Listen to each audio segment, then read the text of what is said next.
Perros de la Calle. Andy Kuznetsov, Cayetano, Gabriel Schulz, Harry.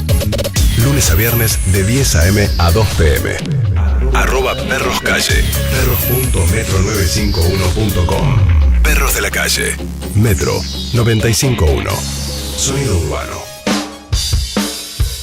11:04 en la ciudad de Buenos Aires. Y como les dije, para mí es una de las historias más increíbles que escuché. Y él me parece una excelente persona y es muy difícil estar en su lugar. Tiene que ver con eso esta charla que vamos a tener. Acaba de escribir su libro, por lo tanto tiene mucho para decir. El libro se llama Pablo Escobar, Mi Padre, las historias que no deberíamos saber, las reuniones que habrá tenido en Planeta con editores, con cosas y vamos a decir entre lo que para él es su verdad, cómo hacer para chequear. Yo recomiendo, me llegó ayer. O sea, imagínate que hoy a la mañana llegué tarde porque me leí el 1, el 2, el prólogo, porque no podés parar. Realmente está muy bueno, pero mejor todavía es charlar con él, que nos eligió como uno de los lugares para conversar. Hablamos por mail, tuvo mucho tiempo en Colombia, ¿no? ¿Cuándo volviste? Buen día, el señor Sebastián Marroquín. Buen día. Que es el muy cercano a Juan Pablo Escobar, que es el que escribió el libro. Digamos que es la misma persona, pero hoy está como Sebas Marroquín o Juan Pablo Escobar, como quieran. ¿Cómo andás, Sebas? Muy bien, ¿y tú? Bruno Díaz. Saludo para todos. Sí, gracias. Bruno Díaz y Batman, exactamente. Exactamente. Bueno, la saludo a tu mujer que vino nada más sin saludar, no va a hablar. Pero lo único que le pregunté, ¿cómo se llama tu señora? Ángeles. Ángeles. Lo único que le pregunté a Ángeles es, él cuando empieza en el libro habla mucho sobre el momento, para arrancar, vamos a arrancar con todo, el momento de los 3 días después, 4, 2 semanas después de la muerte de Escobar.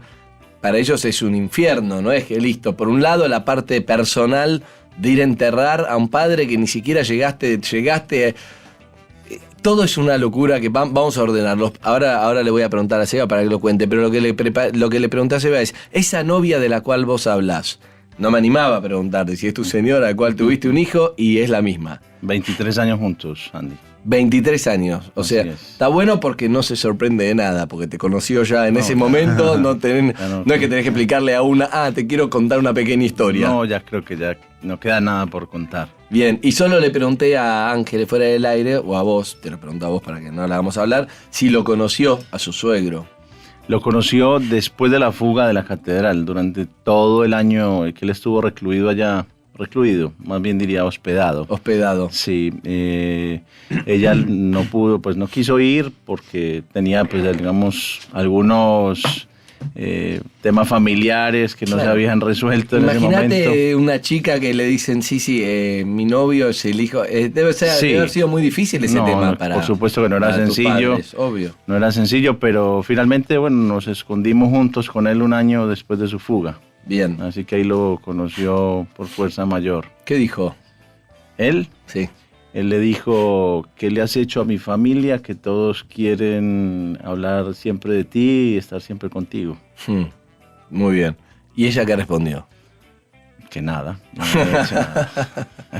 Bueno, señor, estamos con Sebastián Marroquín. Voy a leer de Juan Pablo Escobar el final del prólogo, el final del prólogo. Cayeta me mira como no cuente ese final, sabemos igual cómo. Sí, lamentablemente. Dice, soy un ser humano que espera ser recordado por sus actos y no por los de su padre. Invito al lector a que no me olvide durante el paso por mis relatos, ni me confunda con mi padre, porque este es también mi historia. Tu historia es esta y además tu historia es todo el tiempo separar en, sí, yo no soy Pablo Escobar, yo soy Juan Pablo Escobar, ¿no? Es que la lucha ha sido, Andy, buscar cómo se nos reconoce como individuos. Yo nunca he negado el amor por mi padre y nunca lo voy a negar. Pero es difícil en una sociedad que es prejuiciosa encontrar quién te reconozca como individuo y no quién te involucre con todas las actividades de tu padre. Creo que hay que aprender a diferenciar eso. Y en el libro me ocupo de que esa diferencia quede muy marcada, no porque reniegue de mi padre, sino porque me parece que es importante que se nos reconozca como tales. Vos sabés que yo en las 2 veces que charlamos al aire, yo siento que te pude conocer y entender un poco, ¿no? Después del libro seguramente mucho más. Y creo que el que te conoce le pasa eso, tiene que avanzar hacia entenderte, es decir, hay un tema que tu padre, no importa quién es tu padre, y más un tipo tan familiar como Escobar. Pero por otro lado, es también decir, tenés que aceptar lo que él hizo, que no le hizo un bien a la sociedad. Entonces, esas contradicciones yo creo que vos la llevás muy bien y con sinceridad, ¿no? Pero eso debe ser uno de lo que más te habrá costado de adolescente. Fue un ejercicio, el tema del libro, la verdad, a nivel personal muy fuerte, abrirme a contar una historia tal cual había sucedido, sin ningún tipo de tapujos, sin agendas ocultas, con un filtro muy riguroso por parte de la editorial, con el editor Edgar Telles, una persona que había tenido además muchísima experiencia en temas de narcotráfico en Colombia y que había cubierto todas las noticias relacionadas con mi padre en el pasado. Entonces fue un ejercicio de investigación muy profunda. Algunos dicen que yo era muy niño para contar esta historia, pero no soy niño en cuanto a que pude investigarlo hoy, que soy un adulto, y volví a las fuentes, volví a reconstruir la historia de mi padre desde cero, y basados además en un archivo familiar extenso que encontramos, que pensábamos que estaba completamente desaparecido, centenares de cartas de mi padre, fotografías desde la década del 70 hasta el año 93, en fin, mucha investigación, y nos permitió llevar adelante una historia que cuenta sin ningún tapujo todo lo que hizo y lo que no hizo mi padre. ¿Qué te pasó como persona, no? Porque debe ser muy movilizante, porque vos no sos un periodista, vos sos el hijo, entonces como decís vos, es también tu historia. Entonces, ser el hijo de, por un lado, un padre súper cariñoso en su familia, y por otro lado, el hijo del narcotraficante más buscado, importante y poderoso del planeta, de la historia, es un equilibrio difícil de llevar para una persona, creo. Sin duda que sí, porque te tienes que enfrentar al dolor que él causó en Colombia. Claramente dejó miles de víctimas con su violencia. Yo desde ese lugar me he acercado de la manera más respetuosa que uno puede llegar a hacerlo, o que por lo menos uno se inventa, porque nadie está preparado para acercarse a las víctimas de su padre a pedirles perdón, pero lo he hecho a conciencia, buscando de alguna manera la reconciliación con todas estas personas, porque creo que Colombia necesita eso, no nos podemos quedar enfrascados en el odio y tenemos que avanzar hacia adelante. Colombia ha sido un país que ha acumulado durante muchísimos años el odio y eso nos ha mantenido en guerra de manera indefinida, y hay que cortar con esa violencia.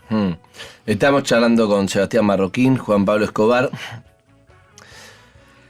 Un poco te conozco y vos tenés muy manejado el tema, ¿no? Uno cuando te ve desde este lado como periodista la primera vez dice, le voy a preguntar, pero él está preparado para todo, Juan Pablo. Pero yo te pido un poco que saques esa cosa defensiva, que la entiendo. Absolutamente, pero creo que vos también me conocés un poco, entonces te voy a pedir un esfuerzo más, que es, como hay un cassette, obviamente, que tenés, estás acostumbrado a que te entrevisten y vos sabés todo lo que te pueden preguntar, que el periodista es una pregunta que lo va a descolocar, y vos sabés que nada te descoloca, yo lo sé. Pero quiero preguntarte si te angustiaste en algún momento, si lloraste en toda esta búsqueda, y qué te pasó, contámelo más como persona. De hecho, mira, lo escribí en las primeras páginas, digo que este fue un libro escrito con lágrimas, pero sin odios, sin rencores, sin ánimos de revancha. Creo que es un testimonio no solamente para mí, es para las víctimas que tienen derecho a conocer lo que verdaderamente aconteció en el interior del cártel de Medellín, en el interior de la mente y del corazón de mi padre. No para justificar su violencia, para entenderla, para entender los motivos que lo llevaron a él a esos extremos. Y te reitero, no es una justificación, es simplemente un análisis de las circunstancias, de las decisiones apresuradas que él tomó, del camino equivocado que eligió recorrer. Esta no es una noticia ni una historia elogiosa sobre la vida de mi padre, al contrario, a lo largo del libro hago reflexiones que aspiro sean entendidas como profundas, para que los jóvenes definitivamente no vayan a creer que él es un personaje digno de ser imitado. Yo fui la primera persona que tuve la oportunidad de continuar con los pasos de mi padre. Yo pude haber sido como el heredero, Pablo Escobar 2.0, como le digo yo. Y no lo hice porque claramente aprendí estas lecciones de vida, y si lo hubiese seguido estaría ignorando la historia, estaría insultando ese legado de la experiencia. Y parte de este libro es ese testimonio, ¿no? Para que quede para la gente, para los que creen que mi papá es una persona digna de ser imitada. Yo a él lo amo, pero no, por supuesto que no considero para nada que deba ser una persona a la cual todos debamos seguir los ¿Qué te pasos. hizo llorar? Que te acuerdes, que quieras compartir. Pues yo creo que la historia de la familia, la tradición familiar, entender que sus hermanos lo entregaron, que su mamá tuvo que ver en eso, me pareció algo muy duro, muy, muy cruel, muy triste. Eso lo cuenta en el capítulo, es justo el que pude leer, y es el título se llama ¿Dónde está la plata? Que debe ser lo que más ha escuchado Sebastián, yo creo que desde el 80 y... ¿Cuándo fue? ¿El 84? Cuando muere mi padre, el 93. 93, desde el 93 al día de la fecha, creo que lo que más habrá escuchado, y bueno, dale, vos tenés la plata, dale, ¿dónde está? Dale, no puede ser que Escobar no... Te voy a decir todas las cosas del imaginario popular, que cuáles son. No puede ser que con $5.000 millones, con lo que sea, bla, bla, no haya dejado para su familia que tanto quería. En algún lugar, él a vos te tiene que haber dejado un bla, bla, bla, bla, bla. Así es imposible no pensar eso cuando uno lo ve a Sebastián. Y... en ese capítulo lo explicás una tradición muy dura, es decir, había 2 caletas lleno de dólares. La descripción fue, eran tantos dólares que cargaron en el auto que las gomas casi no aguantan. No aguanta, exactamente. Sí, es una historia que... ¿Y se la llevó quién? Una tía. ¿El hermano, la tía? Una tía mía. O sea, vos le dijiste lo que te dijo Pablo. Sí, de hecho, si yo moría, esa plata se perdía. Porque nadie en la familia sabía, mi papá me había comentado 3 meses antes de morir. Quiero saber los detalles chicos, sabes que yo tengo que hacer mi trabajo. No es mi trabajo, es mi curiosidad. Es tratar de sacarte cosas que no están en el libro y yo ese capítulo leí. Quiero saber el lugar y cómo te llamó Pablo Escobar, que te dijo, hijo, te quiero decir algo, o estaban haciendo otra cosa y de repente, espontáneamente lo dice. No, el lugar de hecho se puede conocer en Medellín. Es una especie de narcotour que se hace. En esa casa vive la persona que contribuyó a entregar a mi padre, que es Roberto, mi tío Escobar, Roberto Escobar. Y ¿sigue vivo tu tío? Sigue vivo, sí. Ahí está, bueno, él hace todo un tour donde llegan a visitarlo y él les muestra la casa con las caletas abiertas. Ahí originalmente estaba ese dinero. Y él te dijo a vos, si me pasa algo, acá hay... ¿Cómo te lo dijo? Mi padre me dijo claramente que si podía, siempre hablamos de la posibilidad que él fallecía, porque con tanta guerra y con tanta violencia alrededor, imagínate, en ningún momento iba él a pensar que iba a sobrevivir. Siempre hablábamos de la posibilidad de morir o del suicidio también, si se veía rodeado. Entonces me comenta que tenía un dinero guardado, que si algo le sucedía ya sabía yo dónde venir a buscarlo. Y lo que pasa es que cuando fuimos expulsados de Alemania... ¿De cuánto calculaste después? ¿Sabe? En el momento no sabías, pero ¿cuánta plata eras ahora calculando? Yo no tengo forma de decirlo porque además él estuvo un tiempo después de haberme mostrado esa caleta manejándola él. Entonces yo no sé cuánto pudo haber gastado, pero para darte una... Caleta es un lugar secreto. En Colombia eso se conoce él como mandó un lugar... a construir como una pared, ¿no? Como una pared y atrás de esa pared como que no se veía. Con una puerta corrediza, todo algo un escondite de dinero, es literal. Se usa para esconder dinero o personas, literalmente. Así se le llama y por eso en el libro también lo explicamos. Me dijo que tenía ese dinero ahí guardado, que el día que faltara él, yo podía venir ahí, dejó instrucciones, pero había una persona a cargo del cuidado. Pero estabas por decir cuánto calculabas que... Yo estimo que por ahí unos $10 millones. 10. Por lo menos. Más lo que él le había dejado a tu tío. 3 millones de dólares para... 6 millones le entregó, 3 de regalo y 3 para la familia, pero nunca vimos ese dinero. Estamos charlando como si fuera normal. Uno charla con Sebastián y es como, bueno, contame, no sé, yo te puedo contar que mis padres son sexólogos, reparte Viagra, y él me cuenta la historia de su padre, que es fue Pablo Escobar. Cuando hablas de tu papá, todo el mundo siente como cuando alguien no tiene un ser querido a alguien, pero vos tenés que además diferenciar en como cuando estás conectado con tu papá o cuando hablas de Pablo Escobar, ¿haces ese trabajo? Me toca, Andy, porque es muy difícil. Yo no puedo mezclar el padre de fuera de la casa y el padre adentro. Son 2 personas muy diferentes. Y una gran contradicción. Mi papá me daba lecciones de amor, de respeto por el otro, de solidaridad y demás. Me llevaba a canchas que él inauguraba con dinero producto del narcotráfico para que paradójicamente los chicos de los barrios marginales no consuman drogas. Fue un hombre que además tenía un alma guerrillera, pero fundó el primer grupo paramilitar ultraderecha de Colombia, repudiaba el secuestro y terminó secuestrando personas. Entonces, su vida estuvo llena de esas contradicciones, y la mayor de todas es ese amor por la familia versus el mal ejemplo que nos daba por fuera de la casa, ¿no? ¿Qué haces con la gente que... Te voy a decir dos cosas. Una es que acá fue un boom. La serie Escobar, El Patrón de Mal, fue un boom. Y yo, hasta que no hablé con vos y que me dijiste, mira, nadie chequeó con nosotros, los datos no son todos ciertos, yo me quería morir porque yo me agarró como un fervor, igual antes de que lo den acá en la tele abierta, que eso le pasó a todos. Porque claro, en una parte que es artística, digamos, puede estar bien hecho de una manera como una gran novela, ¿no? Pero por otra parte, vos sabés perfectamente el personaje de Pablo Escobar genera una suerte de fascinación, que no es avalar y es una cosa que uno puede decir, no, ¿cómo pude haber hecho esto? Y por otro lado, es un personaje fascinante, las cosas que logró y a dónde llegó, ¿no? Que no fueron buenas, pero llegó a enfrentarse contra todo el Estado colombiano apoyado por Estados Unidos. Una persona, ¿no? Una persona de origen humilde. Es como, es una locura un poco la historia. ¿Qué te pasó con la serie, si la viste? O contamos, así le contamos a los oyentes que no es así todo pues, como se cuenta. La verdad es que ahí pintan un personaje muy diferente al que fue mi padre. El que quiera conocer la verdadera historia, pues debería por lo menos leer mi libro. Y la realidad es que pintan un personaje que traicionaba a sus amigos, que maltrataba a las mujeres, etcétera, completamente opuesto a la persona que era mi papá.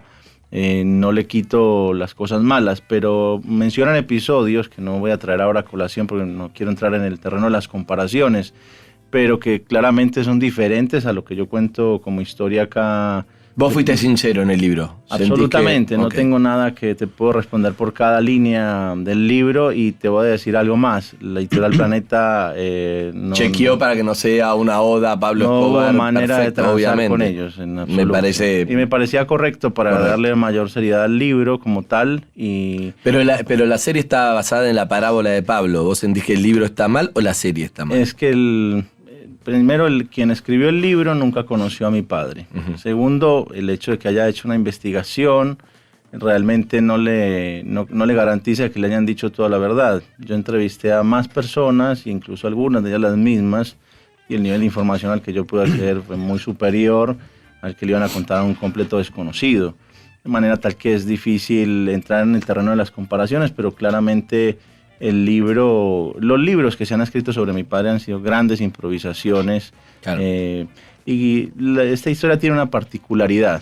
Lo que sea que te inventes, la gente se lo termina creyendo. Sí. Entonces, se requiere de una enorme responsabilidad para darle un manejo cierto a esta historia, contar las cosas como son. Incluso ha molestado en algunos sectores políticos de Colombia partes de la historia que yo cuento, porque no coinciden con la historia oficial. Claro. No coinciden. También es más fácil contar una historia oficial de alguien que ya está muerto, ¿no?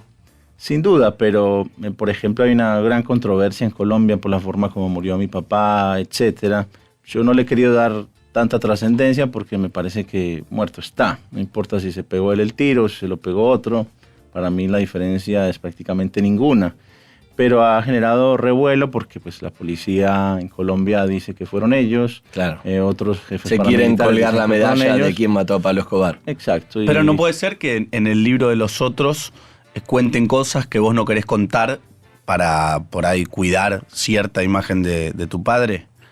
Tú dices que yo de pronto haya dejado de contar algunas cosas para cuidar la imagen de mi padre. Y cuidar el apellido. No, acá no hay manera de cuidarlo, hermano.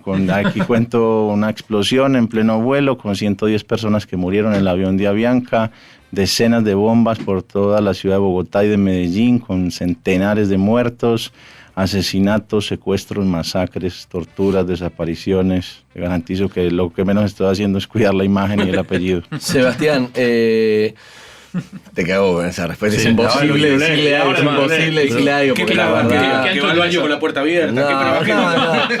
No, pero es verdad que algo queda menor. Cualquier cosa que puedo decir, lo que no sé, a tal mujer o a tal cosa, que te acaba de dar un titular tan grande que es muy. No queda nada para cuidar, te lo garantizo. ¿Te impresionó la actuación de Andrés Parra, el parecido? Yo sé que vos obviamente no sos objetivo. Yo me baso en lo que se ve de los documentos que hay del verdadero Pablo Escobar y la actuación. Me pareció que estaba bien. Después, obviamente, yo creo que ahí sí debe ser muy difícil para un hijo decir se parece o no se parece, y más si la serie no te gustó. Pero a nivel de parecido físico del logro actoral, ¿te pareció que era algo así o no? La verdad es que yo no vi la serie. Me vi, ¿sabes? ¿Alguna foto me lo vi viste? solo el último capítulo porque estaba haciendo zapping y lo encontré, pero realmente no... ¿Qué te pasó con ese último capítulo? Porque de hecho, él habla con vos un rato antes de... Sí, tengo objeciones porque eligieron un actor muy feo para representar.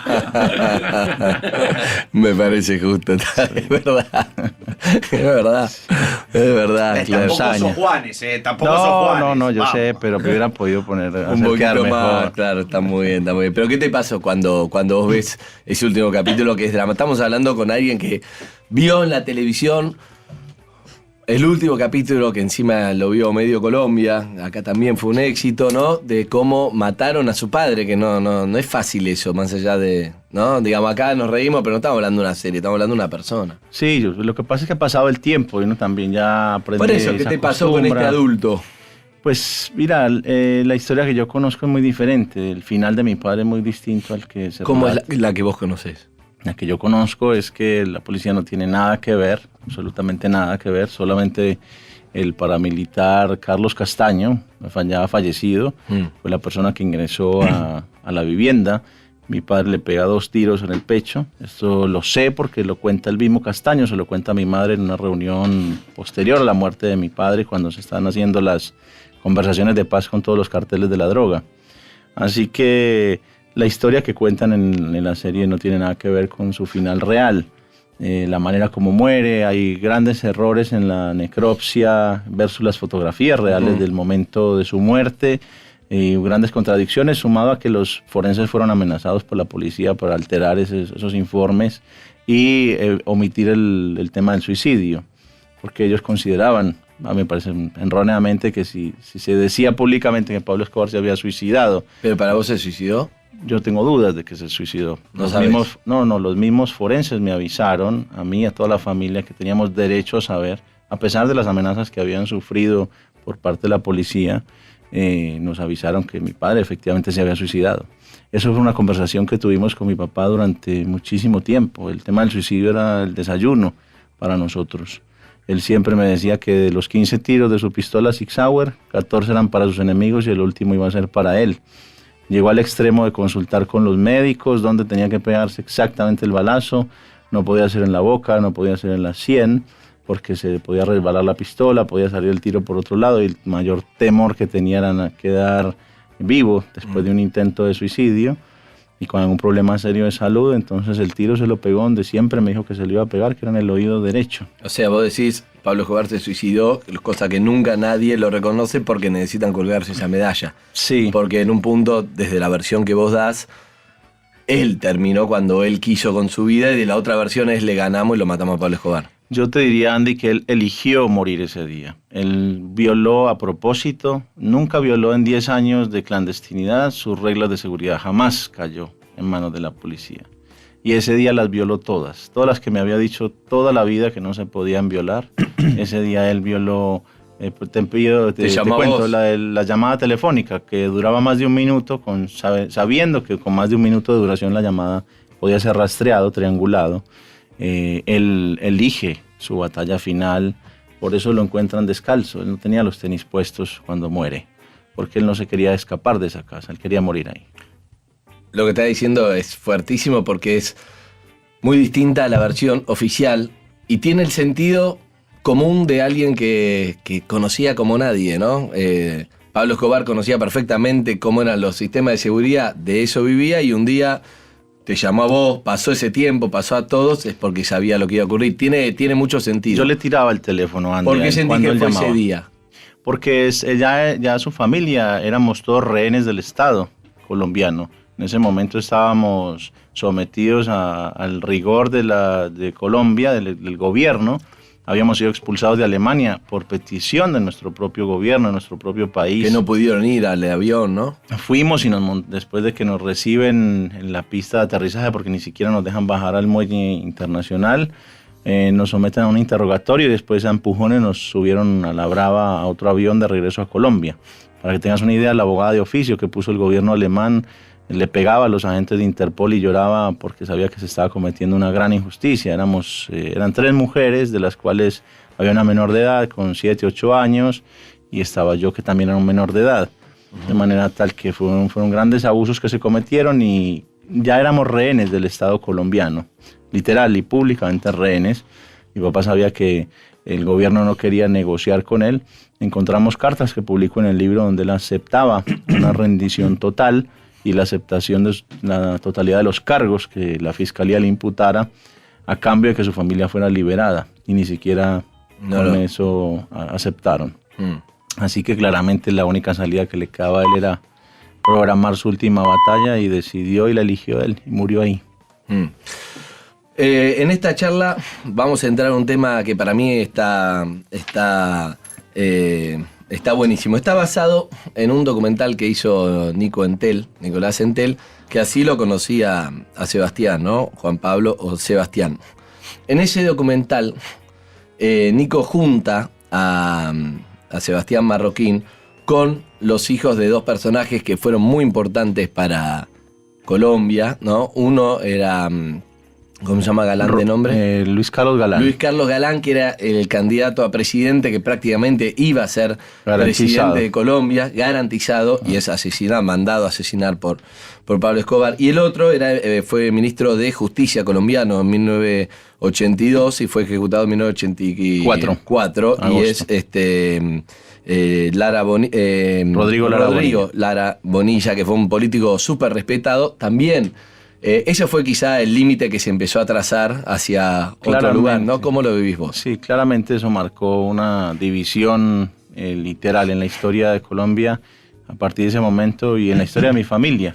Nosotros vivíamos en un hogar, entre comillas, normal, y desde ese momento, desde que mi papá se enfrenta públicamente con el ministro y elige y decide mandar a matar al ministro, la vida de nosotros cambió para siempre y la de Colombia también. Porque era un ministro de Justicia, Rodrigo Lara Bonilla, que decidió ir en contra del narcotráfico. Decidió enfrentar a todas las mafias. A enfrentar a las mafias como uno, ¿no? Como a uno le gustaría, y Pablo Escobar decidió matar al ministro de Justicia, y eso obviamente ahí empieza una guerra contra el Estado directamente, y vos decís que eso te cambió. Claro, porque nos tuvimos que abandonar el país, nos fuimos a refugiar en Panamá de la mano del general Noriega, después terminamos refugiados en Nicaragua de la mano de los sandinistas. Total. Y todo eso lo contamos en el libro, es una experiencia donde mi hogar se vio completamente partido, ¿no? Ese documental que está en YouTube para mí tiene mucho valor y vamos a poder recrear algo de esa charla. Está en línea Jorge Lara, que tiene 37 años, es el hijo de Rodrigo Lara Bonilla.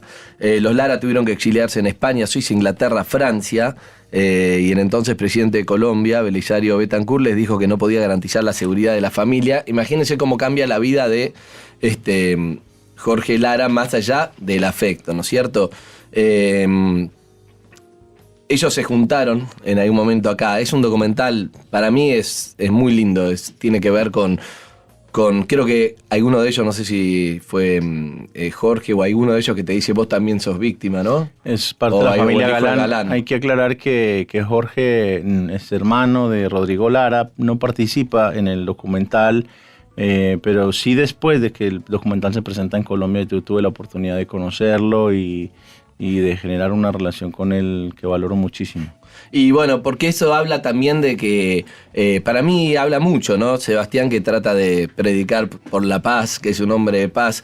También hay que encontrarse con el hijo, ¿no? de Lara Bonilla o de Galán, desde otro lugar. Y bueno, esa parte vamos a recrear. Jorge, ¿estás ahí? Andy es mi nombre, te saludo desde Buenos Aires, acá con Sebastián, buen día.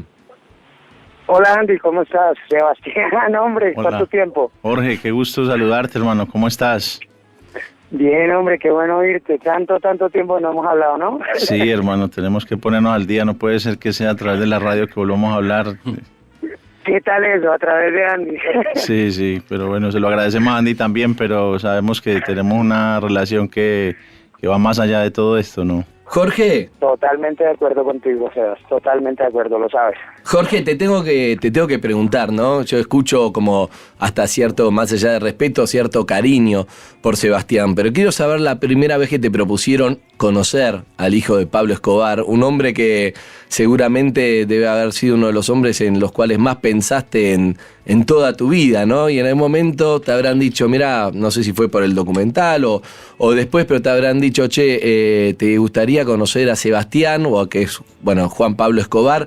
¿Qué te pasó por primera vez cuando te propusieron antes de conocerlo a Sebastián? ¿Qué pasó por tu cabeza y qué te pasó después de conocerlo? Bueno, pues, para ser real, pues tú piensas, desde el momento donde tu padre pues desaparece y vas entendiendo la historia a lo largo pues de los años, tú siempre tienes pues ese, no es un morbo, pero sí es una curiosidad de saber quién es esa gente, quién está del otro lado, vamos a decir, quién está del otro lado de la película. Yo siempre, de pequeño, y pues Sebastián y yo ya lo hemos hablado, uno de pequeño pues tiene pues odios, tiene rabias, uno siempre sueña con, me los quiero encontrar, porque pues uno es joven, uno está cargado de emociones, pero con lo que llama uno la edad, la madurez, uno se da cuenta que van pasando los años y uno se da cuenta pues que hay que conocer a la gente, pero para otra cosa, no para la cual uno ya pensaba siendo joven, idiotamente, vamos a decir. Yo recuerdo, por ejemplo, el día que asesinan a Pablo Escobar, mi hermano Rodrigo y yo llegamos a donde mamá, éramos unos adolescentes y le decimos, pues hay que festejar. Y llegamos y le dijimos, saquemos una botella y hay que festejar. Y ella nos paró de una y nos dijo, ustedes no son quien para festejarle la muerte a nadie. Ustedes no son quien para festejar la muerte a nadie. El señor Escobar tenía que ser juzgado y tenía que pagar por lo que había hecho, pero ustedes no se alegran de la muerte de nadie.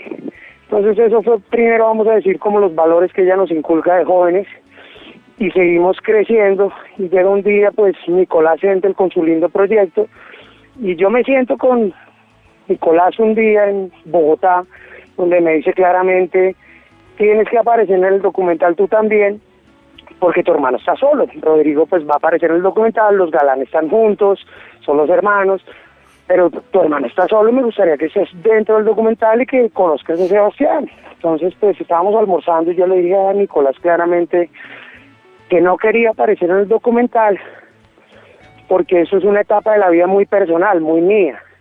Entonces me dijo simplemente, lo que pasa es que tú no lo quieres conocer porque le tienes rabia. Y dije, al contrario. Entonces Nicolás tenía su celular sobre la mesa y le dije, pues si tienes su número, llámalo y voy a hablar ya mismo con él, porque al contrario, quiero hablar con él. Entonces, pasaron muchos años desde la muerte de mi padre para llegar a ese momento de encuentro, así sea telefónico, con Sebastián. Yo me acuerdo muy bien de esa conversación que tuvimos. Después se hizo el lanzamiento del documental en Bogotá, pero un día antes del lanzamiento, pues Sebastián estaba en Bogotá. Nos reunimos en el hotel en donde hicimos unas fotos muy bonitas, que no son fotos que sacamos a los medios, son unas fotos que guardamos para él y para mí, como un amigo, un fotógrafo inglés, Pierce Calvert, y nos quedamos los dos pues con esas fotos que son un lindo recuerdo porque fue un encuentro pues muy sincero. No habían medios, no había nada, estábamos él, su esposa, yo, mi mejor amiga y el fotógrafo. Para de contar, después bajó Nico, hablamos y fue un encuentro pues muy especial. Y como dice pues Sebastián, de ahí nació una relación muy sincera, porque eso nos permitió después volvernos a ver, pero ya fuera de Colombia. Pues vivimos en Europa y tuvimos unos días para poder hablar, para poder dar puntos de vista, más allá de lo que pueda hacer cualquier, vamos a decir, narconovela que están de moda en Colombia, más allá de cualquier libro que puedan pues sacar en Colombia, que no sea de la pluma de Sebastián, las cosas fueron muy reales. Entonces yo quería ese encuentro, Sebastián seguramente también, y resulta pues que somos muy contemporáneos en la edad y que pues el día que mi vida cambió, la de él también cambió, como nos lo dijimos a la cara en una de nuestras conversaciones. Ahora estamos charlando con Jorge Lara, que es el hijo de Rodrigo Lara Bonilla. Entonces creo que a todos nos pasa, ¿no? Un poco hay como cierta emoción en el aire, porque estás hablando de, por ejemplo, Jorge es el hijo de un ministro de Justicia muy importante en Colombia que quiso luchar contra el narcotráfico y fue asesinado por el narcotraficante más importante del mundo, ¿no? Y estamos hablando de sus 2 hijos. Ninguno tiene la culpa ni de lo bueno ni lo malo que hicieron los padres, pero sí hay una parte que creo que Jorge fue muy claro, que fue la madre le dijo, vos no podés festejar la muerte de nadie, por más que haya sido el hombre, ¿no? Pablo Escobar, y el que mató a su papá. Y eso lo marcó, y creo que con esa paz y ese no resentimiento es que pudieron conocerse y tener esa relación. Pero qué difícil que es, ¿no? Qué fácil que es escucharlos, pero debe haber sido muy difícil conocerse. Lo escuchamos un poco a Jorge. ¿Y vos cómo lo viviste? Porque vos tampoco sos responsable de las cosas que hizo tu papá, Sebas, pero por otro lado sos el hijo de Pablo Escobar y estaba yendo a un encuentro en representación de ser el hijo de Pablo Escobar, con lo que significa, ¿no? Si bien no fuiste vos. ¿Cómo fue esa charla y qué te pasó a vos? Bueno, Andy, yo siempre he creído que yo no soy responsable por los actos de mi padre, pero sí soy responsable por acercarme a todas sus víctimas a pedirles perdón por el daño que les causó. Me parece que como hijo me corresponde, y si no me corresponde, asumo ese rol con la mayor humildad posible. Y en Jorge siempre sentí una gran persona, un ser humano excepcional, alguien al que yo podría confiarle mi vida. Realmente yo he sentido con él una gran afinidad, y las historias que hemos compartido juntos después de la muerte de nuestros padres, creo que son sin duda un ejemplo para Colombia, un ejemplo de reconciliación, un ejemplo de que podemos superar las historias violentas de nuestro país, por duras que hayan sido. Eso no significa que renunciemos a la justicia ni que renunciemos a la verdad, pero eso significa sí renunciar a la violencia. Y a Jorge lo valoro muchísimo porque ha sido muy abierto a conversar conmigo de todos estos temas. Incluso tengo en mis mejores recuerdos no solamente las fotos que nos tomamos aquel día de nuestro primer encuentro, sino de todas las experiencias bonitas que vivimos en Madrid, que no las vamos a contar al aire, pero que fueron muy bonitas, y que realmente agradezco la posibilidad de haber compartido en esos términos de una manera tan distendida con Jorge allí. Jorge, que el hijo de Pablo Escobar, si bien no tuvo nada que ver con las decisiones de su padre, te pida disculpas en nombre de él, ¿te alivió? Pues como Sebastián y yo lo sabemos, los dos somos víctimas. Disculpas, a mí se me hace que es un gesto muy noble, porque está tomando, pues vamos a decir, está tomando una posición que no le correspondería a él, le correspondería a la persona que las hizo. Pero la nobleza la llevas por dentro, ¿la llevas o no la llevas?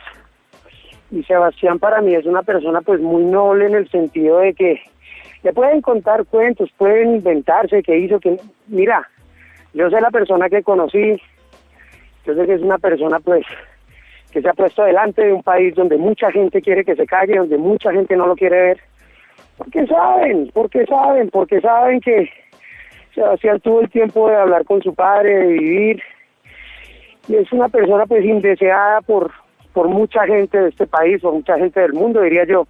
Pero yo lo que veo es una persona bonachona, una persona simpática, una persona querida, una persona que se ha dado la vuelta al mundo hablando de paz. Y cuando él me dice mi perdón por lo que hizo su padre, pues ¿de qué manera puedo recibirlo yo? Más que con los brazos abiertos diciendo, hombre, los dos somos víctimas, y siento decir, pero más víctima eres tú, porque desafortunadamente tú tienes que cargar con un recuerdo que la gente hoy en día pues piensa en Escobar, piensa en terror. Yo a Sebastián lo admiro mucho en el sentido de que ha salido, ha puesto la cara. ¿Cuántos hijos de mucha gente que ha estado involucrada también en el narcotráfico no se ha escondido o no ha seguido, vamos a decir, haciendo lo que hacían sus antepasados? Sebastián no, Sebastián cogió el camino, tuvo la opción de escoger entre irse por la paz o seguir pues un legado que pues no era una buena opción. Y hoy en día, ¿qué le puedes decir? Sebas, hombre, ya sabes que conmigo es sincero, que tú y yo pues, como dicen, nuestras vidas cambiaron, la misma noche cambió nuestra vida. Entonces cuando a mí Sebastián me dice perdón, ¿yo qué le puedo decir? Es como, hablemos de lo que pasó y no me pida perdón, hombre. Hablemos de lo que pasó y mostremos que sí es posible, que el rencor no nos va a llevar a nada. Ahora, como lo dice Sebastián, lo acaba de decir, La justicia es una parte importante en estos procesos. La justicia hoy en día es la que tiene que seguir, haciendo su tarea de poner a la gente frente a todos sus hechos. Entonces, como te digo, reconciliación, pues nosotros no es reconciliación, lo de nosotros, porque en ningún momento hubo, en ningún momento entre Sebastián y yo hubo guerra o lo que fuera, entonces reconciliación no. Debería más bien un momento de entendimiento, un momento de comunión, vamos a decir. La verdad que es lindo escucharlos. Y alguien mandaba recién por Twitter algo increíble, ¿no? Que es para charlarlo después, ¿no? Con Jorge, así lo aprovechamos, que es: acá no estamos peleando políticamente quién es K, hay un montón de cosas, y nos peleamos con una violencia, y estamos escuchando al hijo de quien fue ministro de Justicia, al hijo de quien lo mató, y además lo que representa a cada uno, ¿no? Hay una parte que es muy simbólica, que estaba pensando recién. Jorge Lara es el hijo de Rodrigo Lara Bonilla, ministro de Justicia, y su mamá, la mujer del ministro, le dijo: no hay que festejar la muerte, Pablo Escobar debería haber sido juzgado, condenado, porque así, de eso se trata la justicia, ¿no? De mandar a matar o de festejar una muerte. Y me parece que eso es súper simbólico, todo lo que están charlando. Para mí me parece súper enriquecedor escucharlos. Te quiero preguntar, Jorge, si tus hermanos o los hijos de Galán, si estaban todos de acuerdo con vos y tan abiertos, o seguramente había mucho recelo y no todos iban con la misma actitud a conocerlo, a Sebastián, ¿no? Pues bueno, como sabes, todos tenemos personalidades diferentes, todos tenemos pues vivencias que nos han cambiado nuestra personalidad. Ya hablando yo por lo que me comentó a mí Nicolás Entel, al comienzo todo el mundo estaba muy, vamos a decir, muy reticente a hacer ese documental, porque qué va a decir la gente, etcétera, etcétera. Después de hablar con Rodrigo varias veces, Nicolás pues logró convencerlo. Yo te digo, a mí no me convenció. Vos no fuiste al documental, claro. Sin duda. Yo claro que lo vi, lo seguí de cerca, lo sigo siguiendo y lo sigo comunicando por donde puedo, porque es muy bonito signo de perdón. Pero como te digo, todos tienen personalidades, que sea Carlos Galán, que sea Claudio, que sea Juan Manuel, que sea mi hermano Rodrigo, todos tenemos una manera de ser diferente. Hasta mi hermano menor, Pablo también habló con Sebastián, pero ya como te digo, son las personalidades que son diferentes. Yo pues tengo tendencia a conectar no con todo el mundo, pero cuando conecto, y con Sebastián tuvimos esa conexión porque él tiene una parte de mi historia, vamos a decir. Él tiene una parte de mi historia, y esa parte de mi historia él es el que la tiene. Volviendo otra vez al tema de estas series, novelas acá, cuando yo le digo a Sebastián en Madrid un día: mi vida cambia el día que tu papá mata al mío, que es muy fuerte como frase, él me responde por la misma. Después de un poco de reflexión me dice: mi vida también cambia el día que mi papá mata al tuyo. ¿Qué serie? ¿Qué libro? Ninguno. Ha ido a donde Sebastián a preguntarle: nosotros estamos mostrando que fue el asesinato de Lara, pero ¿qué pasó en su casa ese día? Claro. Nadie ha tenido la delicadeza, nadie ha tenido el profesionalismo de hacer esa vuelta. Entonces, ahí volvemos al tema. ¿Yo cómo recibo esto? Yo lo recibo con los brazos abiertos. ¿Cómo lo reciben mis hermanos? De una manera más reservada a lo mejor, porque son sus personalidades, son sus maneras de ser, las cuales hay que respetar también, porque todos hemos tenido vivencias diferentes. La verdad es muy lindo escucharlos. Me gusta, creo que enriquece mucho escuchar, también seguramente con esfuerzo, ¿no? Con esfuerzo en su momento, y también tiene que ver con la personalidad de Sebastián. Cuando uno conoce a Sebastián, tiene que ver con eso, como decía él, más allá de... Hay mucha gente que dice, comentando, además genera mucho mito, mucha leyenda la historia de Escobar, mucha ficción, mucha novela, entonces es difícil. Hay muchos que preguntan por... Popeye, que ni siquiera es Popeye, ¿no? Se llama, Popeye. ¿Popeye el nombre original o el de la serie? O sea, el marino. Popeye. Popeye el original, que creo que acaba de salir de de la cárcel después de muchos años, entonces... Es el único, ¿no? Es el único, sí. Algunos estaban diciendo que él dijo que vos presenciaste, qué sé yo. Es muy difícil de manejar todo lo que dicen de todos. El cuentachistes del cartel de Medellín, que entró a trabajar en el año 88 y está colaborando en la resolución de crímenes del 84 y del 86 y le quieren creer. Claro, es esa persona. Es así. Por eso depende mucho también de cuando uno lo conoce a Sebastián y bueno, y tiene que ver con las percepciones. De ese hablaba Jorge. Jorge, te quiero agradecer muchísimo esta charla, este cruce con Sebastián. Lo que dijiste creo que está clarísimo, ¿no? El día que tu papá mató el mío, cambió su vida, y la de Sebastián también fue el día que cambió. Y creo que solo ustedes dos pueden tener esa charla, hablar, entenderse. Todos los demás podemos escucharla, valorarla, pero ustedes dos son los que están ahí, los que crecieron o crecen ahora sin un padre, y son dos personas, ¿no? Que tratan de comunicarse, también entendiendo que es la historia de Colombia, la historia personal de Jorge y la historia personal tuya, ¿no? Cada uno.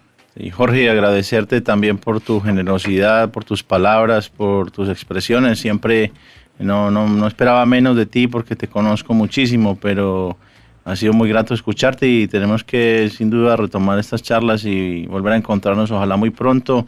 Sabes que te llevo en los mejores afectos y que te deseamos lo mejor. Que ha sido muy grato siempre estar compartiendo contigo, a pesar de las historias tan duras que nos unen al uno y al otro. Lo que hay que rescatar es lo que ha surgido después de todo eso, ¿no? Ay, Sebas, mira, te agradezco mucho por esas palabras, hermano. Tú sabes que sí, hombre. Te vamos a pegar el skypazo ahí para actualizarnos. Me alegra mucho, de verdad, pues, estar presente. A mí cuando me escribieron ayer de la emisora justamente, pues, para ver si quería, pues, obvio, contigo lo que sea. Gracias, que sea otro medio, que sea otro periodista o no. Andy, Sebastián, sí. Bien, Andy, bien. muchas gracias. Jorge, algo importante que tengo que decirte, para ponerle un poco de humor. Sebastián dice que fue muy injusto como la serie El Patrón del Mal eligió un actor bastante feo, dice, para hacer de él. En tu caso eras chiquito, pero eligieron un pibe bien, un pibe lindo. ¿Vos te sentís reconfortado con eso?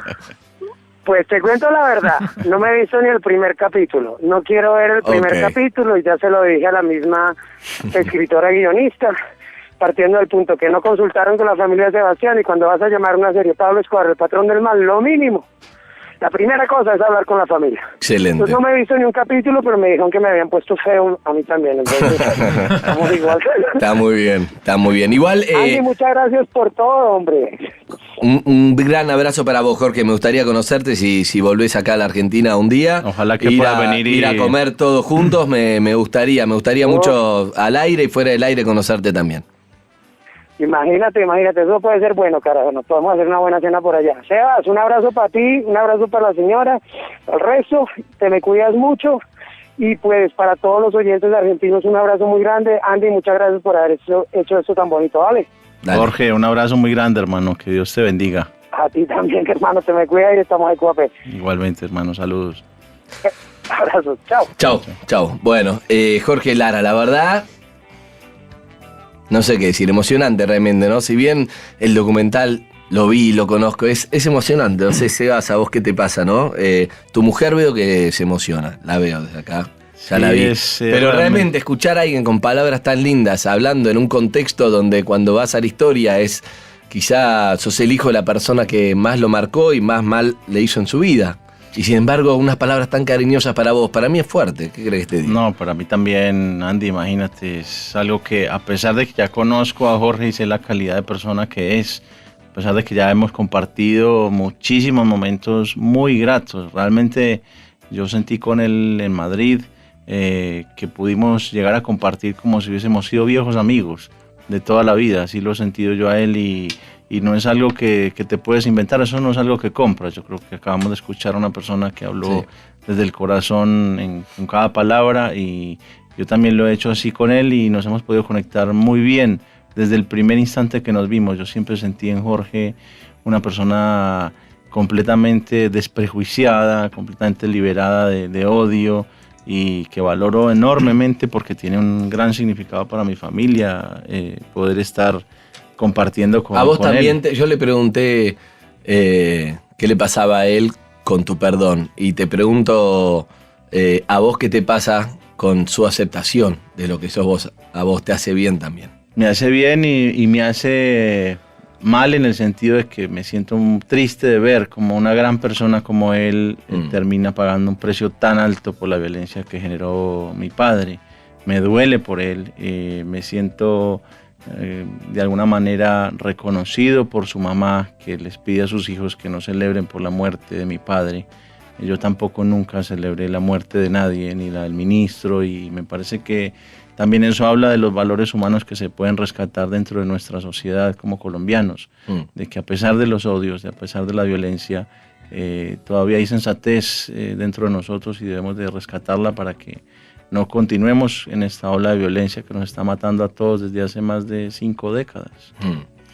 Bueno, la verdad que súper emocionante. Sé que los chicos tienen un montón de preguntas y cosas, pero queríamos relajar el momento un segundo porque la verdad que es súper emotivo. Déjame nada más decir esto, Calle, que tiene razón Jorge Lara, que es tan fácil contactar a Sebastián, después él puede elegir no hablar, pero no contactar a Sebastián Marroquín para escuchar su versión de todas las cosas que se cuentan en el libro y en la serie, y sí, hace que tenga una carencia periodística total.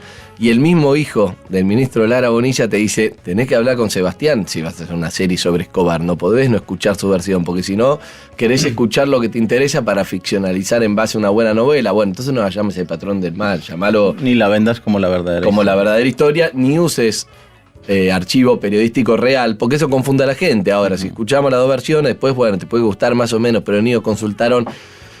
A mí me tira para abajo, yo que me gustó mucho la serie, sí. como espectador, te digo que ahora lo llevo a otro lugar, ¿no? Un lugar de ficción. Lamentablemente, bueno, el que la vio pues se divierte, pero perdió su tiempo si pensaba que había estado viendo la historia, ¿verdad? Bien, sí, Calle. No, yo le quiero preguntar, saliendo de todo esto que venían hablando, pero teniendo en cuenta que vivís, Seba, hace muchos años aquí en la Argentina, sí. Y creo que a mí y a muchos argentinos nos preocupa la creciente ola de violencia narco, por llamarlo de alguna manera, en Rosario, en Provincia de Buenos Aires, bueno, en muchos lugares.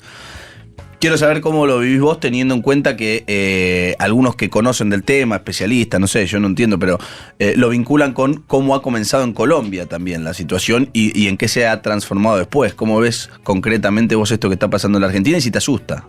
Pues mira, yo por supuesto que reprocho cualquier acto de violencia, esté o no vinculado con el narcotráfico. Yo creo que hay que diferenciar muy claramente a la Argentina de Colombia. Son dos países y culturas completamente diferentes y creo que Argentina todavía está supremamente a tiempo de reencauzar la manera de enfrentar estos problemas. Y este libro que yo escribo también es una respuesta a eso, es una experiencia, ahí está volcada toda la experiencia y tú puedes entender cómo Colombia se terminó convirtiendo en ese lugar que estaba realmente rodeado por narcotraficantes y sometido por narcotraficantes a través de su violencia y de su corrupción. ¿Pero vos ves acá un caldo de cultivo o algo o no, nada que ver? Yo creo que todo país latinoamericano es un caldo de cultivo muy fuerte para que eso sea explotado. Si tú miras la historia, en Perú, en Bolivia, en Venezuela, en Panamá, se están empezando a repetir historias similares a las que se viven acá, no con la misma intensidad. México, tristemente, está sufriendo hoy un nivel de violencia sin precedentes. Creo que acá hay que mirar varios factores. Primero es el tema social, el tema de la pobreza. La gente a veces busca refugio en el narcotráfico porque no tiene fuentes de empleo dignas que le permitan encontrar una remuneración y cree erróneamente que el narcotráfico es la solución a sus problemas. En este libro dejo muy claro que el narcotráfico en el mediano y en el largo plazo no es un buen negocio. La razón: la propia fortuna de mi padre terminó pagando y financiando su propia muerte. Una gran paradoja, pero imagínate tú construir un imperio para que con ese mismo dinero te terminen asesinando.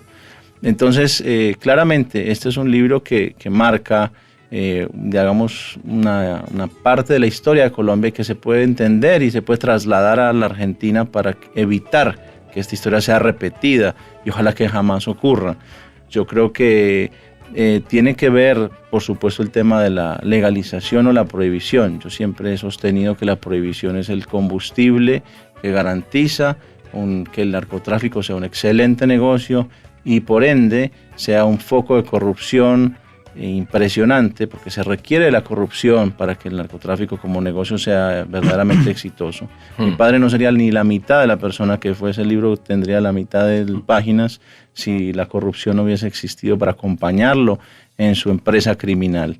Así que eso también tiene que ver con los valores humanos que se deben de rescatar en todas las democracias, no solamente en la de Argentina. Y creo que sin duda, Argentina está en riesgo, como cualquier otro país latinoamericano, de llegar a convertirse en un foco de problemas relacionados con el tema del narcotráfico, pero creo que está muy, muy lejos de siquiera parecerse a lo que sufrió Colombia o a lo que está viviendo México hoy. Y aspiro y espero que la sociedad encuentre la forma de enfrentar este problema. Yo creo que no es a través de la violencia, sino a través del amor. Bien. Aspiro quizás no es la mejor expresión. No, bueno. Bueno, está bien un poco de humor. Sí. Cuando ustedes llegan a la Argentina, llegan en una década que era a todas luces un gobierno muy corrupto, ¿no? ¿Ustedes tuvieron que arreglar con algún funcionario o tuvieron que de alguna manera charlar con alguien del poder como para que los dejaran vivir aquí sin problemas? Por suerte no, porque estaríamos fundidos completamente. Pero la realidad es bien diferente. Entonces siempre se ha especulado de que tuvimos alguna ayuda. Nosotros tuvimos una ayuda concreta del gobierno de Mozambique, en África. De hecho, fuimos hasta allí. Nuestro acuerdo era con el gobierno de Mozambique para recibirnos allí como refugiados. Habíamos pactado un recambio de identidad y nos habían ofrecido que nos iban a dar identidades diplomáticas. Renunciamos a eso porque este país no ofrecía ningún futuro para nosotros en Mozambique. Así que decidimos, de la misma forma como hubiésemos podido decidir por Perú, por Venezuela, por cualquier otro país, regresar a la Argentina. Para llegar a África hicimos una escala técnica de un solo día. ¿Y qué pasó? Nos pusieron en el pasaporte una visa de turista de 3 meses. Toda una eternidad para una familia que tenía los segundos de vida contados. Decidimos llegar acá a la Argentina por eso, porque dijimos, si por un solo día que pasamos nos dieron 3 meses de estadía, pues mientras vemos qué hacer con nuestras vidas y con nuestro futuro, pues vamos a la Argentina, pero ganamos aquí tiempo. Migraciones sabían quiénes eran ustedes. No, nunca supieron por la siguiente razón. Nosotros nos cambiamos de identidad en Colombia en el año 1994, en la mitad del año 94. Y llegamos recién a la Argentina en diciembre con identidades completamente diferentes. No figuraban en los registros de Interpol, no tenían rastros. Sebastián Marroquín, llegaste como Sebastián Marroquín. Entonces nadie conocía absolutamente nuestras identidades. Ni siquiera el gobierno de Colombia ya sabía dónde nos encontrábamos porque nos hacía en África. No pensaron que yéndonos a ese país a vivir 10 años habíamos durado solamente 72 horas. Claro, lo dejaron. Exacto, entonces claramente fue una época decembrina donde todo el mundo ya estaba pensando en otra cosa, se olvidaron de nosotros. Y en ese instante nosotros llegamos el 23 de diciembre del 94. Mismo año en el que mataron al otro Escobar, a Andrés Escobar, el que hizo el gol en contra del Mundial 94, ¿no? Sí. Ese documental también es fuerte, Escobar, sí. Los dos Escobar, ¿lo viste? Sí, pero no tiene nada que ver en los apellidos. O sea, una improvisación también que se permite esta historia de mi padre, que lo que te inventes me pareciera que encaja muy bien. Lo único que te pregunto es esto, vos tenés una... Bueno, todo lo que acabamos de hablar, la verdad que es la versión de Juan Pablo Escobar, ¿no? Seba Marroquín, pero es la versión de todo y está entretenido y con la venia editorial Planeta que no se va a jugar a meter su editorial a decir, bueno, y tampoco lo muestra como un tipo súper querible y buena, no es Juan Carlos... Pablo Escobar, tranquilos, no, la versión cuenta su versión de... No, pero tampoco es algo difícil, claro, pero es la versión oficial de el hijo de Pablo Escobar, que además hizo un montón de entrevistas, fue a la fuente, encontró documentos. En el segundo capítulo cuenta cómo su tío, el hermano, que en la serie se querían tanto y todo, uno de los muertos, la madre, la abuela la abuela de él. Es una historia dura también de ver que por plata lo vendieron y lo entregaron a Pablo Escobar. O sea, así arranca en el capítulo 2. Entonces está claro que no nos va a contar una historia que no es la historia que él siente y él vivió. Es la historia que no se conoce, justamente. Es la historia que nunca nadie quiso preguntar, porque si tú te fijas, Andy, y revisas los medios de comunicación en Colombia, yo estuve recientemente haciendo la promoción en medios de todo este libro, y no hay oposición a mis dichos, no hay una sola institución, no salió nadie no hay un solo político, y te digo que no le regalo nada en este libro. Y sorprende muchísimo el silencio total de la otra parte, ¿no? Porque no sé si estarán dándole total crédito al libro o qué es lo que pasa, que nadie sale a decir nada. Que esto no fue así, sí. Yo justamente de eso te quería preguntar, de Roberto, tu tío. Vos más temprano en la nota, cuando lo mencionás la primera vez, decís que colaboró con la entrega de tu viejo, y que ahora tiene como esta especie de narcomuseo, digamos, este narcotour, donde de alguna manera lucra, digamos, con aquellos recuerdos y con esa historia para hacer su parte turística. Te quería preguntar si existe dentro tuyo dentro de todas estas contradicciones, esta tirantez entre mi viejo bueno, mi viejo malo, digamos, y toda esta historia que contás, si existe, o sea, ¿en qué lugar pones vos a los delatores, digamos, a los que ayudaron, a los que colaboraron con entregarlo? Si del lado bueno, digamos, de ayudaron con la justicia a derribar un imperio narco, o del lado malo, de dentro de mi propia familia vendieron a mi papá. El delator tiene que estar en el peor de los lugares. Para mí eso no va con mis códigos, ni con mi vida, ni con mis sentimientos. Yo no puedo entregar a mi padre por más violento que él haya sido. O sea, yo fui criado con unos valores muy diferentes y para mí eso es lo peor. No me imagino un peor lugar en el que uno pueda elegir estar como persona vendiendo a su propia familia. Yo no me imagino que ninguno de ustedes acá vendería a sus hermanos, a su familia o a su padre. No, pero ¿sabés qué? Mira, hace poco salió una noticia, la semana pasada, vos vivís acá en Argentina, y es una noticia que tiene que ver con eso, Sebas, y es que un padre que hubo la muerte de una chica chilena, La estudiante ¿no? chilena, una estudiante, y entonces la hermana de este pibe lo reconoce al pie de una cámara de seguridad, le dice el padre no podía creer, pero efectivamente cuando habla con el hijo se da cuenta que sí, que él había matado, y el padre lo entregó con dolor, por supuesto, entregó a su hijo por emotivo. Por supuesto que no se puede comparar y es distinto y tampoco te quiero sacar vos, pero para comentarte que a mí me parece un buen ejemplo de ese padre que con un hijo que no está bien de la cabeza, que le está haciendo muy mal a la sociedad y... También hay que mirar el contexto, ¿no? Andy, son noticias como muy diferentes. Por eso yo me crié, digo. para hablar claramente de mi historia, yo me crié en un círculo mafioso, queramos o no. O sea, yo nací, mis niñeras fueron los peores criminales del país. Claro. Entonces, entiende la vida desde otro lugar, y por supuesto que es muy difícil entrar a valorar todos los sentimientos que se cruzaron por la mente de ese padre para entregar a su hijo. Me imagino que fueron los peores, los más dolorosos, y no fue una decisión fácil para él. Yo me crié en una cultura que reza: honrarás padre y madre, y para mí era muy difícil siquiera considerar la posibilidad de entregar a mi padre. Yo en el libro reconozco, el último año estuve escondido con él. Yo nunca estuve de acuerdo con su violencia, pero tampoco estuve nunca dispuesto a entregarlo. Claro, estuviste escondido y no lo delataste. Ahí viene la historia que me ofrecían millones de dólares y beneficios y visas y todo lo que tú quieras. Él me ofrecían el paraíso, pero jamás por ningún dinero del mundo lo hubiera entregado. A mí la historia más increíble que me contaron haciendo entrevistas, y son muchas, fue la tuya. La de de los $2 millones de efectivo, y no te contala, que no tenían para comer. Sí, esa es una de las historias que a mí me marcó. La gente a veces me pregunta: ¿y por qué no sos narcotraficante? Entonces les cuento esa historia porque me parece que es como la más fuerte de todas las que hemos vivido. Y esto ocurre en Medellín, después de la fuga de mi padre en la catedral, cuando nos estábamos escondiendo de una persecución feroz, no solamente por parte de las fuerzas del Estado, sino de los enemigos de mi padre, que mancomunadamente se aliaron entre el Estado y todo. Ya no se sabía quién eran los buenos y los malos, pero todos estaban con un objetivo en común contra mi padre, y la policía hizo un control de rutina en un barrio cualquiera de Medellín. No te podría decir siquiera dónde, porque nosotros éramos llevados por mi padre a sus escondites, a sus caletas, con los ojos vendados, para que ante interrogatorio no pudiésemos revelar el lugar donde él se escondía. La policía se hizo enfrente de la casa, hizo un control de rutina y no podíamos salir a comprar comida. Estábamos literalmente rodeados de millones de dólares. Estaban tirados por el piso, ni siquiera estaban encaletados, como se diría. y nos empezamos a morir de hambre porque se acabaron la totalidad de los víveres en la casa. Y estuvimos casi un poco más de una semana aguantando física hambre, llenos de millones de dólares a nuestro alrededor. Podíamos comprar 2 supermercados completos, pero ninguno de los que estábamos ahí tenía la libertad para salir a hacer esas compras.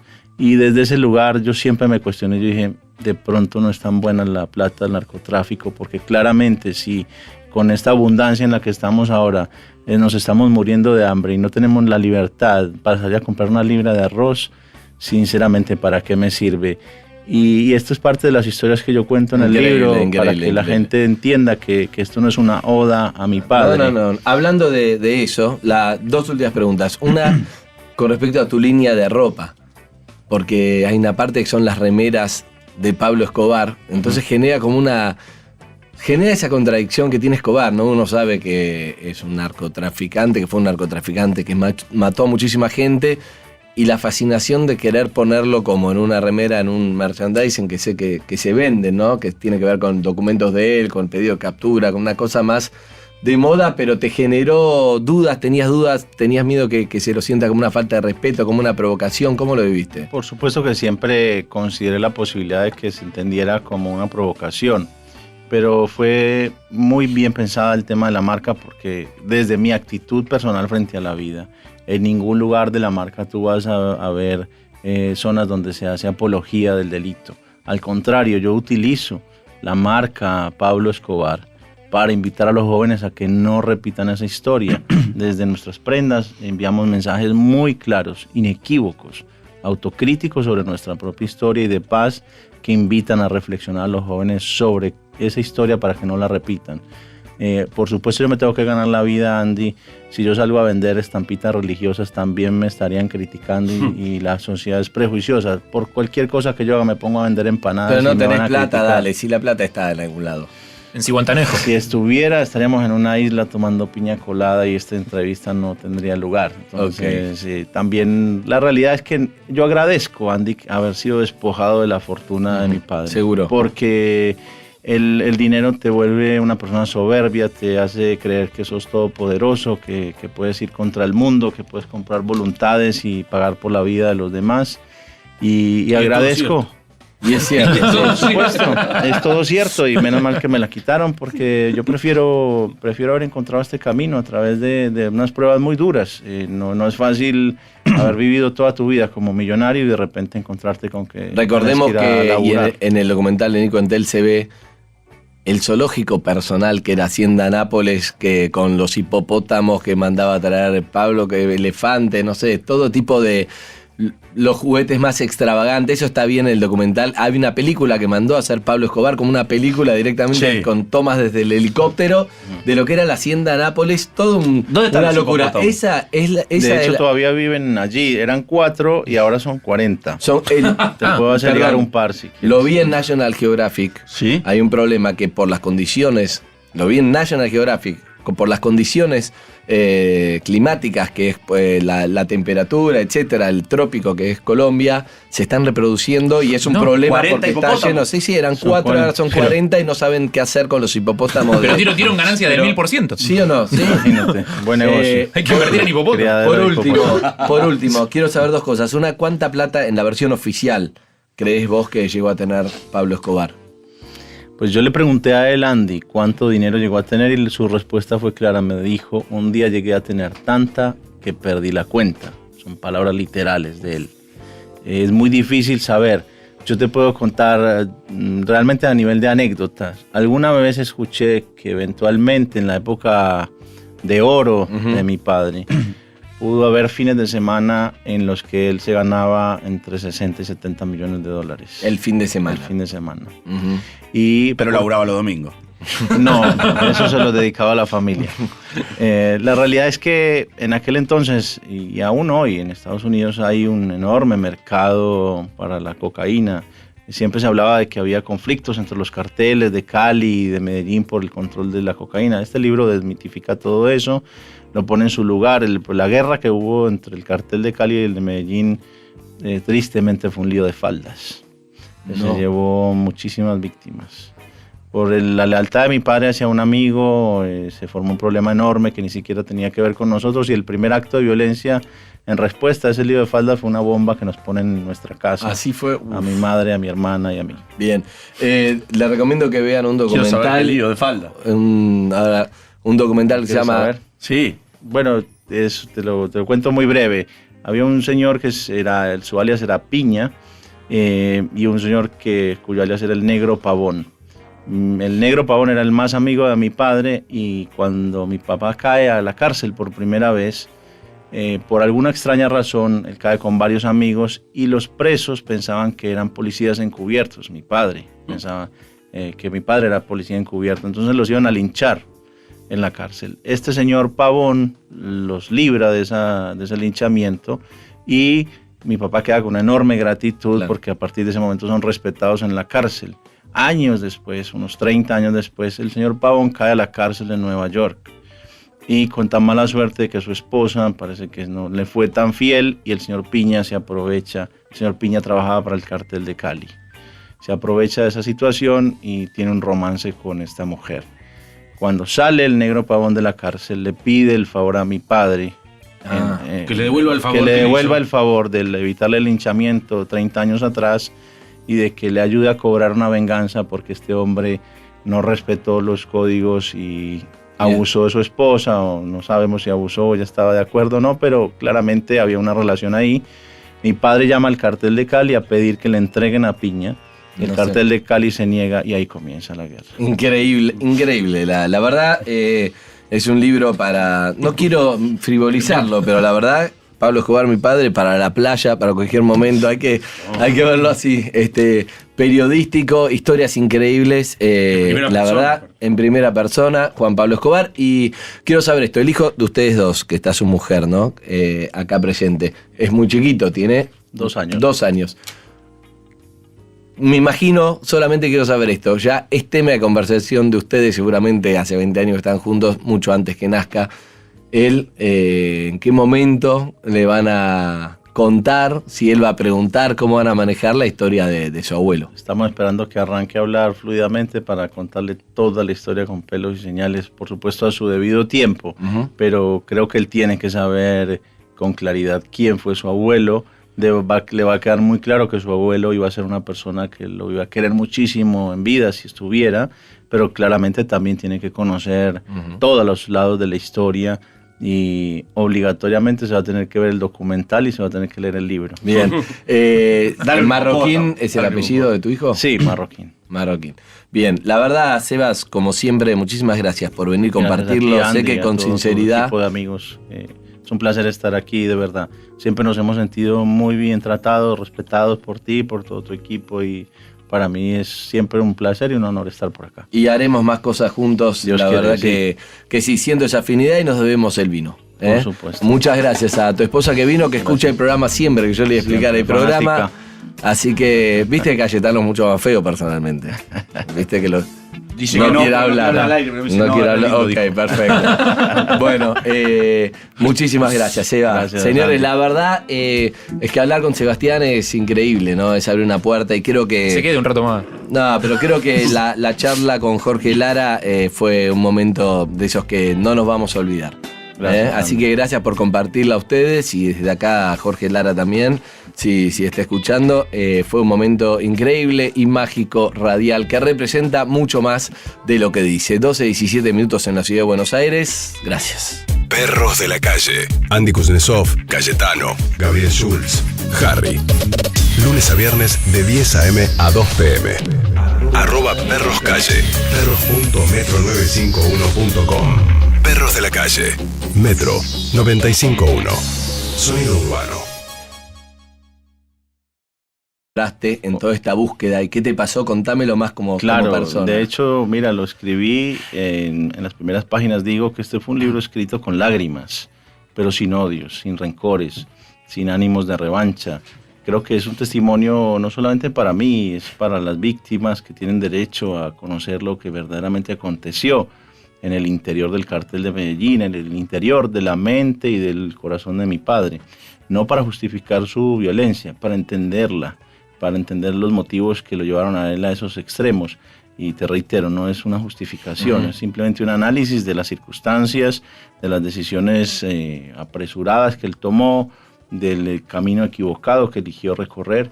Esta no es una noticia ni una historia elogiosa sobre la vida de mi padre, al contrario, a lo largo del libro hago reflexiones que aspiro sean entendidas como profundas para que los jóvenes definitivamente no vayan a creer que él es un personaje digno de ser imitado. Yo fui la primera persona que tuve la oportunidad de continuar con los pasos de mi padre. Yo pude haber sido... Como el heredero. Pablo Escobar 2.0, como le digo yo. Y no lo hice porque claramente aprendí estas lecciones de vida y si lo hubiese seguido estaría ignorando la historia, estaría insultando ese legado de la experiencia. Y parte de este libro es ese testimonio, ¿no? Para que quede para la gente, para los que creen que mi papá es una persona digna de ser imitada. Yo lo amo, pero no, por supuesto que no considero para nada que deba ser una persona a la cual todos debamos seguir los pasos. ¿Qué te hizo llorar? Que te acuerdes, que quieras compartir. Pues yo creo que la historia de la familia, la tradición familiar, entender que sus hermanos lo entregaron, que su mamá tuvo que ver en eso, me pareció algo muy duro, muy cruel, muy triste. Eso lo cuenta en el capítulo, es justo el que pude leer, y es el título se llama ¿Dónde está la plata? Que debe ser lo que más ha escuchado Sebastián, yo creo que desde el 80 y... ¿Cuándo fue? ¿El 84? Cuando muere mi padre, el 93. 93, desde el 93 al día de la fecha, creo que lo que más habrá escuchado, y bueno, dale, vos tenés la plata, dale, ¿dónde está? Dale, no puede ser que Escobar no... Te voy a decir todas las cosas del imaginario popular, que cuáles son. No puede ser que con 5.000 millones de dólares, con lo que sea, bla, bla, no haya dejado para su familia que tanto quería. En algún lugar, él a vos te tiene que haber dejado un bla, bla, bla, bla, bla. Así es imposible no pensar eso cuando uno lo ve a Sebastián. Y... en ese capítulo lo explicás una tradición muy dura, es decir, había 2 caletas lleno de dólares. La descripción fue, eran tantos dólares que cargaron en el auto que las gomas casi no aguantan. No aguanta, exactamente. Sí, es una historia que... ¿Y se la llevó quién? Una tía. ¿El hermano, la tía? Una tía mía. O sea, vos le dijiste lo que te dijo Pablo. Sí, de hecho, si yo moría, esa plata se perdía. Porque nadie en la familia sabía, mi papá me había comentado 3 meses antes de morir. Quiero saber los detalles chicos, sabes que yo tengo que hacer mi trabajo. No es mi trabajo, es mi curiosidad. Es tratar de sacarte cosas que no están en el libro y yo ese capítulo leí. Quiero saber el lugar y cómo te llamó Pablo Escobar, que te dijo, hijo, te quiero decir algo, o estaban haciendo otra cosa y de repente, espontáneamente lo dice. No, el lugar de hecho se puede conocer en Medellín. Es una especie de narcotour que se hace. En esa casa vive la persona que contribuyó a entregar a mi padre, que es Roberto, mi tío Escobar, Roberto Escobar. Y ¿sigue vivo tu tío? Sigue vivo, sí. Ahí está, bueno, él hace todo un tour donde llegan a visitarlo y él les muestra la casa con las caletas abiertas. Ahí originalmente estaba ese dinero. Y él te dijo a vos, si me pasa algo, acá hay... ¿Cómo te lo dijo? Mi padre me dijo claramente que si podía, siempre hablamos de la posibilidad que él fallecía, porque con tanta guerra y con tanta violencia alrededor, imagínate, en ningún momento iba él a pensar que iba a sobrevivir. Siempre hablábamos de la posibilidad de morir o del suicidio también, si se veía rodeado. Entonces me comenta que tenía un dinero guardado, que si algo le sucedía ya sabía yo dónde venir a buscarlo.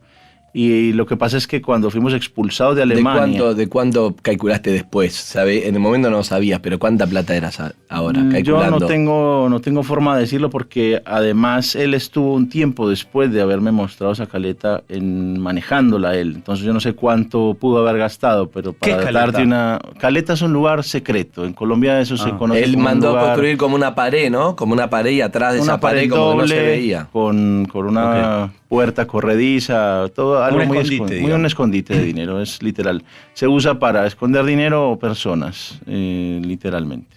Así se le llama y por eso en el libro también lo explicamos. Me dijo que tenía ese dinero ahí guardado, que el día que faltara él, yo podía venir ahí, dejó instrucciones, pero había una persona a cargo del cuidado. Pero estabas por decir cuánto calculabas que... Yo estimo que por ahí unos $10 millones. 10. Por lo menos. Más lo que él le había dejado a tu tío. 3 millones de dólares para 6 millones le entregó, 3 de regalo y 3 para la familia, pero nunca vimos ese dinero. Uh-huh.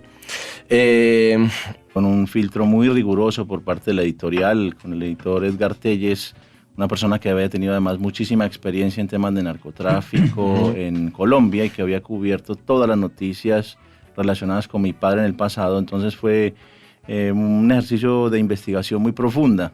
Algunos dicen que yo era muy niño para contar esta historia, pero no soy niño en cuanto a que pude investigarlo hoy, que soy un adulto, y volví a las fuentes, volví a reconstruir la historia de mi padre desde cero, y basados además en un archivo familiar extenso que encontramos, que pensábamos que estaba completamente desaparecido, centenares de cartas de mi padre, fotografías desde la década del 70 hasta el año 93, en fin, mucha investigación, y nos permitió llevar adelante una historia que cuenta sin ningún tapujo todo lo que hizo y lo que no hizo mi padre. ¿Qué te pasó como persona, no? Porque debe ser muy movilizante, porque vos no sos un periodista, vos sos el hijo, entonces como decís vos, es también tu historia, entonces ser el hijo de, por un lado, un padre súper cariñoso con su familia y por otro lado, el hijo del narcotraficante más buscado, importante y poderoso del planeta, de la historia,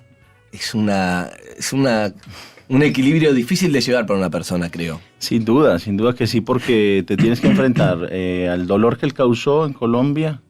Claramente dejó miles de víctimas con su violencia. Yo desde ese lugar me he acercado de la manera más respetuosa que uno puede llegar a hacerlo, o que por lo menos uno se inventa, porque nadie está preparado para acercarse a las víctimas de su padre a pedirles perdón, pero lo he hecho a conciencia, buscando de alguna manera la reconciliación con todas estas personas, porque creo que Colombia necesita eso, no nos podemos quedar enfrascados en el odio y tenemos que avanzar hacia adelante. Colombia ha sido un país que ha acumulado durante muchísimos años el odio y eso nos ha mantenido en guerra de manera indefinida y hay que cortar con esa violencia. Estamos charlando con Sebastián Marroquín, Juan Pablo Escobar. Un poco te conozco y vos tenés muy manejado el tema, ¿no? Uno cuando te ve desde este lado como periodista la primera vez dice, le voy a preguntar, pero él está preparado para todo, Juan Pablo. Pero yo te pido un poco que saques esa cosa defensiva que la entiendo. No, absolutamente, pero creo que vos también me conocés un poco, entonces te voy a pedir un esfuerzo más, que es, como hay un cassette, obviamente, que tenés, estás acostumbrado a que te entrevisten y vos sabés todo lo que te pueden preguntar, que el periodista es una pregunta que lo va a descolocar y vos sabés que nada te descoloca, yo lo sé. Pero quiero preguntarte si te angustiaste en algún momento, si lloraste. Perros de la calle. Andy Kuznetsov, Cayetano, Gabriel Schulz, Harry. Lunes a viernes de 10 a.m. a 2 p.m. @perroscalle. perros.metro951.com. Perros de la calle. Metro 951. Sonido urbano. 11:04 en la ciudad de Buenos Aires. Y como les dije, para mí es una de las historias más increíbles que escuché.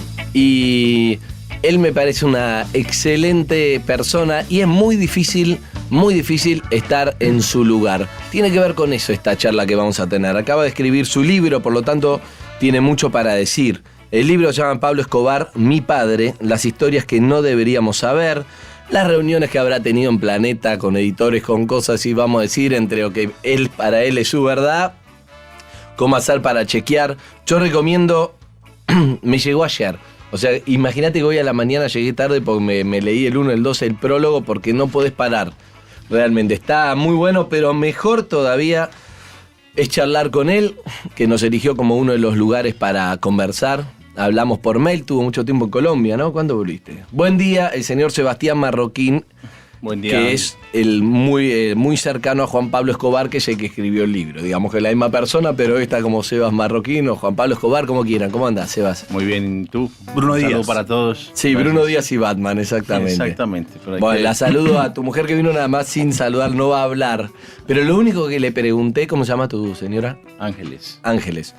Lo único que le pregunté a Ángeles es, él cuando empieza en el libro habla mucho sobre el momento, para arrancar, vamos a arrancar con todo, el momento de los 3 días después, 4, 2 semanas después de la muerte de Escobar.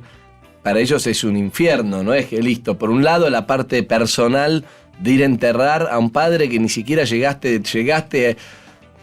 Todo es una locura que vamos a ordenarlo. Ahora le voy a preguntar a Seba para que lo cuente, pero lo que le pregunté a Seba es, esa novia de la cual vos hablás, no me animaba a preguntarte si es tu señora, la cual tuviste un hijo y es la misma. 23 años juntos, Andy. 23 años, o sea, está bueno porque no se sorprende de nada, porque te conoció ya en ese momento, no es que tenés que explicarle a una, te quiero contar una pequeña historia. No, ya creo que ya no queda nada por contar. Bien, y solo le pregunté a Ángeles fuera del aire, o a vos, te lo pregunto a vos para que no la hagamos hablar, si lo conoció a su suegro. Lo conoció después de la fuga de la catedral, durante todo el año que él estuvo recluido allá. Recluido, más bien diría hospedado. Hospedado. Sí, ella no pudo, pues no quiso ir porque tenía, pues digamos, algunos temas familiares que no se habían resuelto en ese momento. Imagínate una chica que le dicen, mi novio es el hijo. Debe haber sido muy difícil ese tema para. Por supuesto que no era sencillo. Padres, obvio. No era sencillo, pero finalmente, bueno, nos escondimos juntos con él un año después de su fuga. Bien. Así que ahí lo conoció por fuerza mayor. ¿Qué dijo? ¿Él? Sí. Él le dijo, ¿qué le has hecho a mi familia? Que todos quieren hablar siempre de ti y estar siempre contigo. Muy bien. ¿Y ella qué respondió? Que nada. No me había hecho nada. Bueno, señor, estamos con Sebastián Marroquín. Voy a leer de Juan Pablo Escobar el final del prólogo, el final del prólogo. Cayeta me mira como no cuente ese final, sabemos igual cómo... Sí, lamentablemente. Dice, soy un ser humano que espera ser recordado por sus actos y no por los de su padre. Invito al lector a que no me olvide durante el paso por mis relatos, ni me confunda con mi padre, porque este es también mi historia. Tu historia es esta y además tu historia es todo el tiempo separar en... Sí, yo no soy Pablo Escobar, yo soy Juan Pablo Escobar, ¿no? Es que la lucha ha sido, Andy, buscar cómo se nos reconoce como individuos. Yo nunca he negado el amor por mi padre y nunca lo voy a negar. Pero es difícil en una sociedad que es prejuiciosa encontrar quién te reconozca como individuo y no quién te involucre con todas las actividades de tu padre. Creo que hay que aprender a diferenciar eso. Y en el libro me ocupo de que esa diferencia quede muy marcada, no porque reniegue de mi padre, sino porque me parece que es importante que se nos reconozca como tales. Vos sabés que yo en las 2 veces que charlamos al aire, yo siento que te pude conocer y entender un poco, ¿no? Después del libro seguramente mucho más. Y creo que el que te conoce le pasa eso, tiene que avanzar hacia entenderte, es decir, hay un tema que... Tu padre, no importa quién es tu padre, y más un tipo tan familiar como Escobar. Pero por otro lado, es también decir, tenés que aceptar lo que él hizo, que no le hizo un bien a la sociedad. Entonces, esas contradicciones yo creo que vos la llevás muy bien y con sinceridad, ¿no? Pero eso debe ser uno de lo que más te habrá costado de adolescente. Fue un ejercicio, el tema del libro, la verdad, a nivel personal muy fuerte. Abrirme a contar una historia tal cual había sucedido, sin ningún tipo de tapujos, sin agendas ocultas.